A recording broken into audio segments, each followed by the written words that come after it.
Bon, je voudrais évoquer brièvement, bon, laissant peut-être à de prochaines vidéos le soin d'approfondir cette question, évoquer brièvement la prière du cœur dans ses résonances avec les arts énergétiques chinois.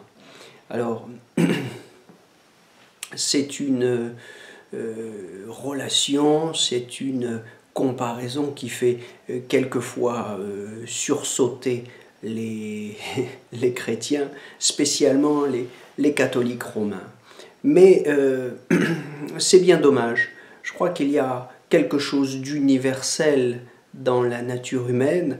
Cet universel, c'est l'effort, hein, qu'il y a le désir au cœur de tout être humain, de se relier à quelque chose qui en nous est plus grand que nous. Cet effort, c'est l'effort essentiel de la méditation, de la prière, quel que soit le nom qu'on lui donne. C'est le sens profond de l'intelligence. L'intelligence humaine, c'est ça, hein, interligere, lié, hein, ligare, hein, lié. Non seulement liguer et lire, mais aussi ligare et lié.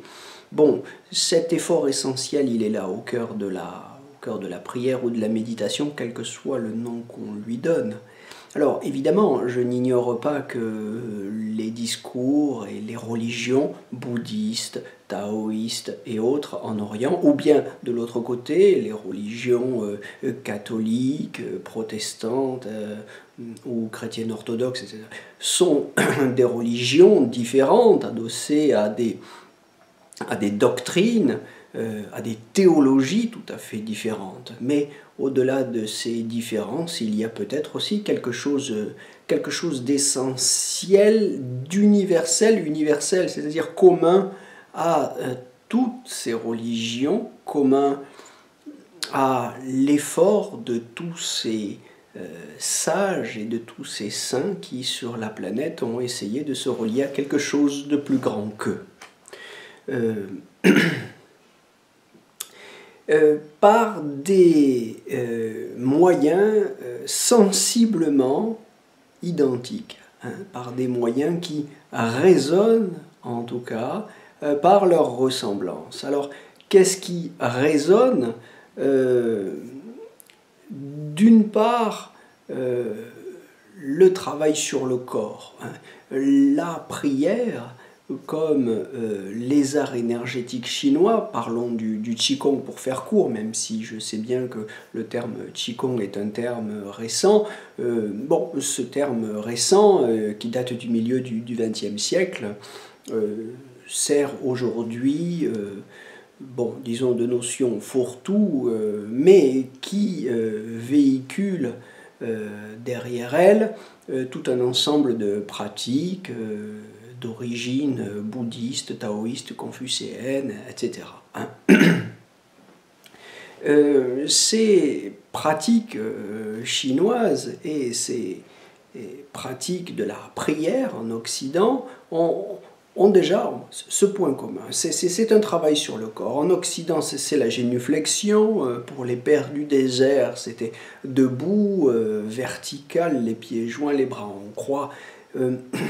Donc, on peut dire que de part et d'autre, on a cette attention au corps, qui est l'un des critères essentiels de la prière. On n'est pas avachi, le corps n'est pas négligé ou mis de côté, il fait l'objet d'une attention et d'une posturologie tout à fait spécifique. Il est, disait saint Paul, le temple de l'esprit. Hein. Le corps, c'est le lieu de cette expérience spirituelle. Hein. Le corps, ce n'est pas simplement la chair avec ses émotions tumultueuses et ses désirs difficiles, hein, qui font parfois obstacle et qui nous charrient, qui nous remuent. Le corps, c'est aussi le lieu d'une expérience. Hein. c'est le temple de l'esprit. Donc là, on a un critère essentiel à la définition du Qigong. Le deuxième critère, c'est le travail sur le souffle. Toute pratique du Qigong implique une attention particulière au souffle. Alors il y a 1000 manières de respirer, mais il y a toujours une manière particulière en fonction des exercices. Et dans la prière du cœur, on a aussi cette attention au souffle. On a aussi cette attention au souffle qu'on fait glisser par les narines et descendre jusque dans le cœur, ou bien dans l'abdomen inférieur, sous le nombril. Vous savez d'ailleurs que les catholiques romains se moquaient beaucoup des chrétiens d'Orient qui pratiquaient ces techniques de prière du cœur et faisaient descendre le souffle jusque dans le nombril, et c'est de là que vient l'expression se regarder le nombril, expression péjorative utilisée par les catholiques romains pour dénigrer les chrétiens d'Orient. Donc cette attention au souffle et à la conduction du souffle dans le cœur ou dans l'abdomen, eh bien, c'est aussi une précision, c'est aussi un critère essentiel de la prière du cœur. Le troisième et dernier critère qui sert à définir le Qigong, c'est l'intention. C'est l'attention particulière qu'on porte à l'intention, c'est-à-dire la manière d'orienter son esprit, de le focaliser pour lui éviter toute distraction, toute rêverie, tout vagabondage. Il s'agit de concentrer l'esprit. Il y a 1001 manières pour y arriver. On peut compter ses respirations, on peut réciter des mantras, on peut les chanter aussi éventuellement. Vous savez qu'évidemment, dans la tradition occidentale, le chant sacré tient une place tout à fait centrale, mais dans la prière du cœur, on a la répétition de cette formule, soit la formule simple Kyrie eleison, que chacun connaît, ne serait-ce que par la musique et les œuvres des grands compositeurs de musique sacrée, Kyrie eleison, qui veut dire Seigneur prends pitié, ou bien on a une formule un peu plus longue, à 5 termes, Kyrie Jesu Christe eleison me, Seigneur Jésus-Christ prends pitié de moi. N'appelons pas ça mantra, si on veut éviter de se bouddhéiser, de se taoïser, mais enfin, sur le fond, on voit que l'esprit est le même, c'est-à-dire qu'il s'agit, par la répétition d'une formule, qui a quelque chose de particulier, je l'avoue. Je ne veux pas non plus rabattre complètement cette méthode sur les méthodes extrême-orientales, puisque dans cette prière qui invoque le nom de Jésus-Christ, on fait évidemment quelque chose de plus que de compter simplement ses respirations ou de concentrer son esprit. On invoque une personne tout à fait particulière, qui est un archétype, c'est-à-dire la partie visible d'une réalité invisible, et qui a quelque chose de particulièrement inspirant, si vous voulez, tout à fait différent du simple compte des respirations. Donc je suis tout à fait d'accord, il y a des différences. Mais au-delà de ces différences, vous voyez qu'il y a aussi donc une manière très particulière d'orienter l'esprit. Je pense là, en passant, à la pratique du dhikr chez les musulmans, chez les soufis, très proche. D'ailleurs, dans la traduction de la petite philokalie de la prière du cœur. La philokalie, c'est une bibliothèque, c'est la deuxième Bible pour les chrétiens d'Orient. On la trouve traduite intégralement dans des éditions relativement chères, mais vous en trouverez une version de poche aux éditions du Seuil en point sagesse. Voilà, sous le titre « La petite philokalie de la prière du cœur ». Et pour l'avoir assidûment feuilleté, je peux vous dire qu'il y a à la fin, dans les notes, toute une partie de commentaires, de comparaison sur les ressemblances entre la prière du cœur chez les chrétiens et la pratique du dhikr dans l'islam. Donc vous voyez que ce que je propose comme comparaison entre les pratiques extrêmes orientales et la pratique chrétienne de la prière du cœur n'est pas, comment dire, satanique ou si choquant, puisque des auteurs plus autorisés que moi ont déjà entamé ce travail de comparaison.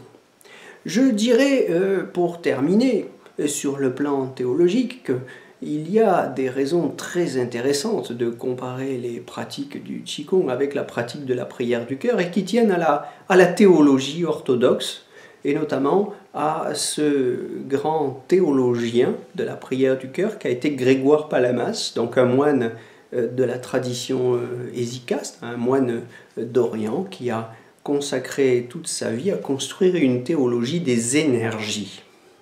Alors la notion d'énergie est assez surprenante pour un catholique romain.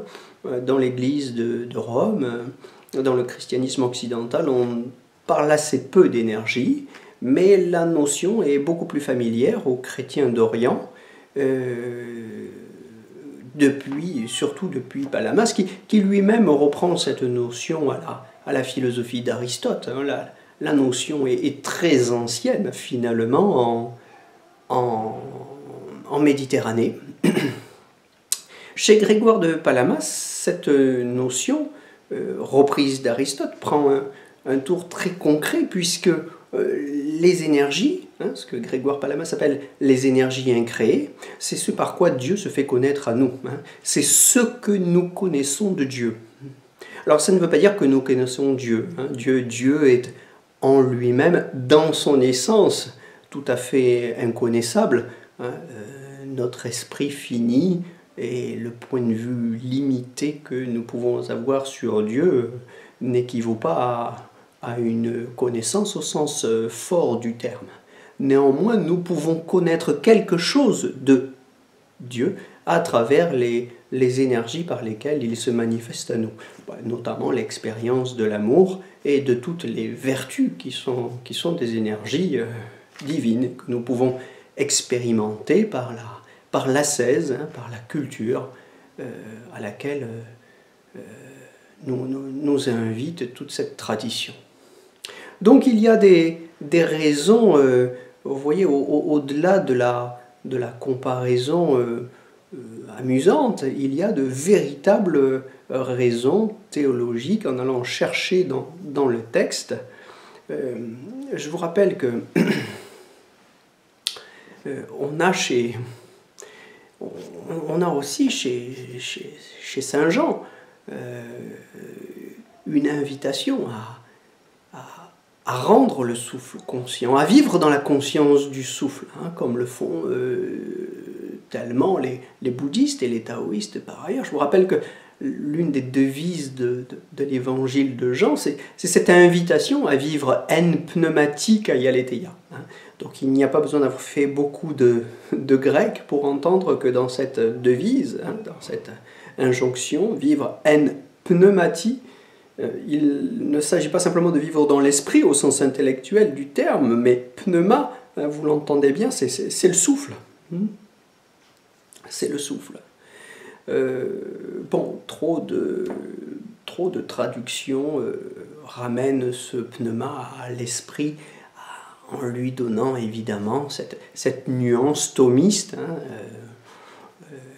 qui est particulière à l'Église d'Occident, mais on peut revenir à un sens plus corporel, plus incarné de la pratique de la prière à travers le souffle, à travers cette présence au corps, cette présence au corps habité comme un temple dans lequel nous sommes invités à faire l'expérience de l'infini.